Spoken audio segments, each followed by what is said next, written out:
Assalamualaikum warahmatullahi wabarakatuh. Perkenalkan, nama saya Andrian Siole dengan NIM 09251041 dari program studi teknik perkapalan.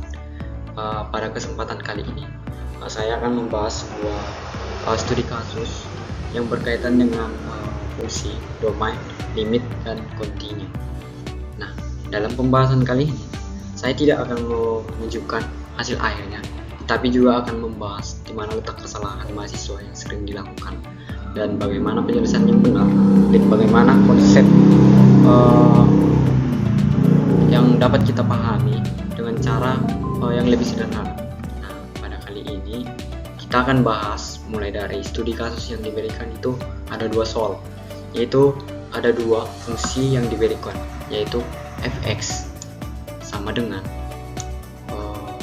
x kuadrat kurang 4 per x dikurang 2 dan gx sama dengan x ditambah 2. Seorang mahasiswa melakukan penyederhanaan berikut, yaitu yang disederhanakan itu nilai fx, fungsi fx, yaitu dengan cara pemfaktoran. Bagaimana pemfaktoran tersebut itu berjalan dengan cara x kuadrat dikurang 4 per x dikurang 2 sama dengan x dikurang 2 dikali x tambah 2 per x dikurang 2. Nah, yang kita eliminasi itu bagian x dikurang 2.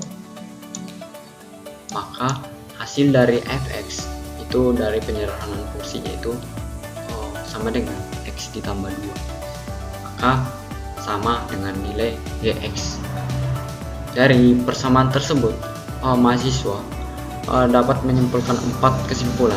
Yang pertama itu fx sama dengan gx untuk semua nilai x. Yang kedua, f2 sama dengan 4. Nah, yang ketiga itu limit x menuju 2, fx sama dengan 4. Dan yang keempat itu fungsi fx continue di x sama dengan 2. Oke, untuk kesimpulan yang pertama saya akan bahas, yaitu fx sama dengan gx untuk semua nilai x.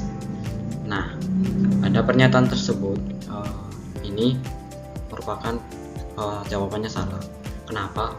Itu coba kita lihat kembali fungsi fx, itu fx sama dengan x kuadrat dikurang 4 per x dikurang 2. Kita memang bisa memfaktorkan pembilangnya, tetapi dalam pencoretan tersebut ada syarat, yaitu syaratnya adalah x tidak boleh sama dengan 2. Kenapa? Karena kalau kita x sama dengan 2, maka faktor yang kita coret tadi yaitu x dikurang 2 nilainya sama dengan 0. Jadi sebenarnya bentuk yang benar itu yang ini, yang untuk kesimpulan yang pertama itu fx sama dengan x ditambah 2 untuk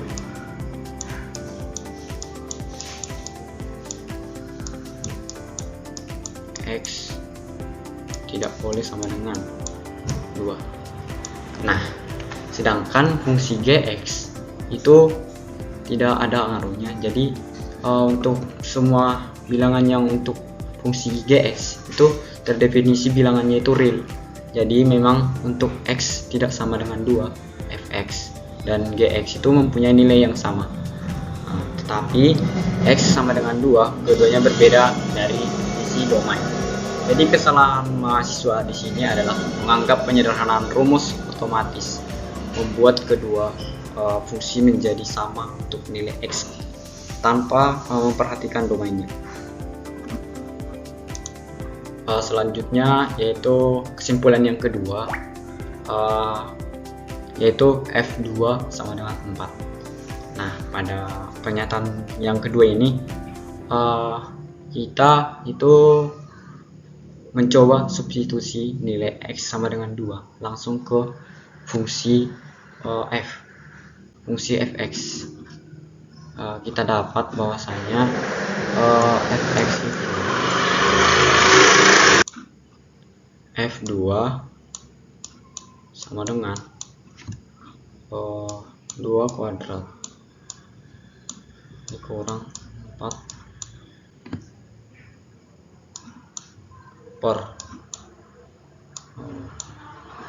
2 dikurang 2.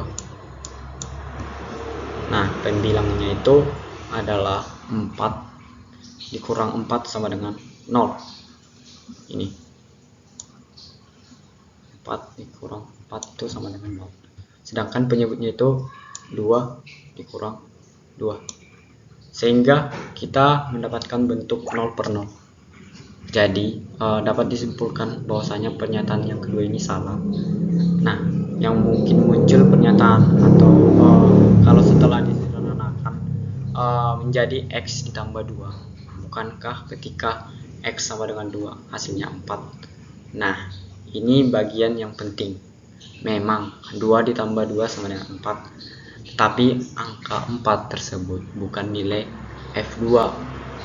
Angka 4 merupakan nilai yang didekati oleh fx ketika x mendekati 2. Jadi kita harus membedakan antara nilai fungsi pada titik tertentu dengan nilai limit ketika mendekati titik tersebut. Selanjutnya itu pada pernyataan yang ketiga yang disimpulkan oleh mahasiswa tersebut, yaitu limit x mendekati 2 fx sama dengan 4. Nah, pada limit fx ketika x mendekati 2 adalah 4. Pernyataan ini salah. Benar. Pernyataan ini adalah benar. Kita sudah mengetahui bahwa untuk x sama dengan 2 itu dari fx sama dengan f. Kita sudah mengetahui bahwa untuk x tidak boleh sama dengan 2 dari fx sama dengan x ditambah 2. Maka kita dapat menghitung limitnya, yaitu limit x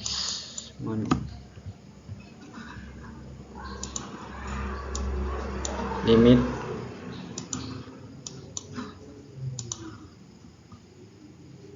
x menuju atau mendekati 2 sama dengan itu x ditambah 2. Kemudian kita substitusi nilai 2 dari limitnya, yaitu x ditambah 2 sama dengan 2 ditambah 2 sama dengan 4. Nah, jadi limit x mendekati 2 fx sama dengan 4. Perhatikan bahwa di sini tidak sedang mencari f2. Kita sedang mencari nilai didekati oleh fx ketika x makin dekat dengan 2. Jadi, walaupun f2 tidak terdefinisi, limitnya tetap ada nilainya adalah 4. Selanjutnya pernyataan yang keempat itu fungsi fx continue di x sama dengan 2. Itu pernyataannya itu salah. Untuk mengetahui apakah sebuah fungsi kontinu di suatu titik, kita perlu memastikan 3 hal. Yang pertama, nilai fungsi pada titik tersebut harus terdefinisi. Yang kedua, limit fungsi ketika mendekati titik tersebut harus ada. Yang ketiga itu atau yang terakhir, nilai limit sama dengan nilai fungsi pada titik tersebut. Sekarang kita berusaha untuk x sama dengan 2. Untuk x sama dengan 2, kita sudah mengetahui bahwa f2 tidak terdefinisi. Kemudian limitnya itu untuk limitnya itu ada, tetapi karena f2 tidak terdefinisi, itu salah satu syarat kontinu tidak terpenuhi.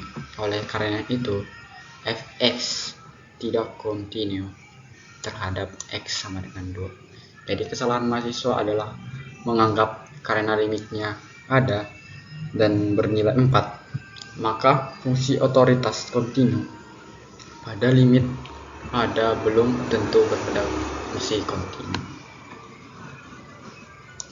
Baik, dari seluruh pembahasan dari yang kita simpulkan beberapa hal.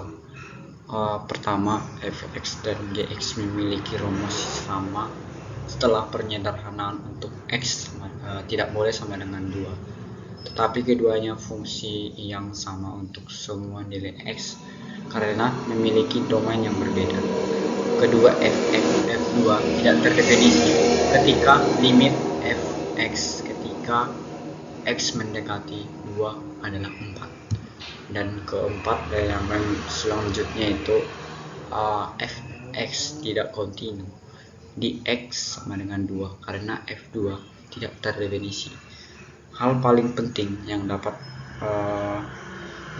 kita pelajari dari kasus ini, jangan hanya melihat hasil penyederhanaan suatu fungsi, tetapi perhatikan penyederhanaan suatu fungsi tersebut, selalu perhatikan domainnya.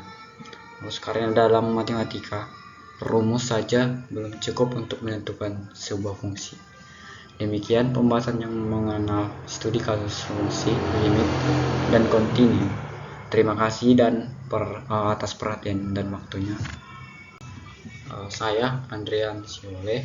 Mohon maaf apabila masih terdapat kekurangan dan penyampaian. Sampai bertemu dan semoga kita dapat belajar matematika dengan lebih mudah dan menyenangkan. Terima kasih.